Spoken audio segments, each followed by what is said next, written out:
Exciting night at Scotiabank Arena. Toronto Raptors hosting the Boston Celtics. And if you look behind me and you think it looks different, that's because it does. For tonight's game and any in-season tournament game, the Raptors will have this special court. It's not special to them, but every team across the league gets their own court for these games. And hey, the actual tournament itself, it's new. It's the first year for it. And a lot of players throughout the league, they've questioned it, but what about the Raptors? If you would have known it's $500,000 on the table for the winner, do you have motivation?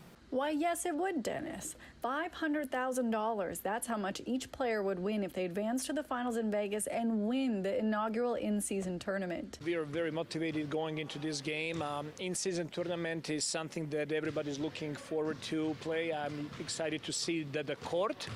I miss cup competition from Europe. I think this brings extra excitement to the league. The Coles notes of this tournament is the NBA want games to seem more meaningful during the regular season and especially early on for players and fans. We'll see what happens. Now from Toronto to Sweden. Now please welcome the Toronto Maple Leafs.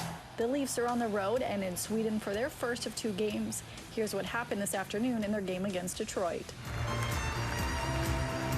Bjorge Salming, who was a long-time Leaf, passed away in November after a battle with ALS. His son dropped the puck for the ceremonial puck drop.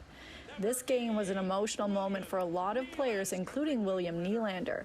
His grandmother and many friends were in attendance. It was the first time they were able to see the Swede play an NHL game in person. Nylander looking to keep his franchise record point streak going. Both teams would go scoreless through one.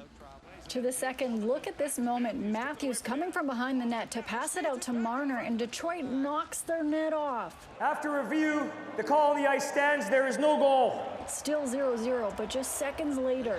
There's a penalty shot awarded to Detroit as the Toronto player covers the puck in the goal crease. Detroit would get a penalty shot out of this because Morgan Rielly briefly covers the puck. Here's what happened. Sprong works in, scores! Tyler Bertuzzi would score for the Leafs, and Detroit would get another one on the scoreboard, but the moment he has dreamt about. Marner throws it back in front, Nylander scores!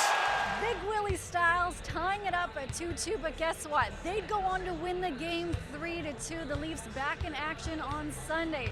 As for the Raptors, they're going to be without OG Anunoby, Thad Young, and Otto Porter Jr.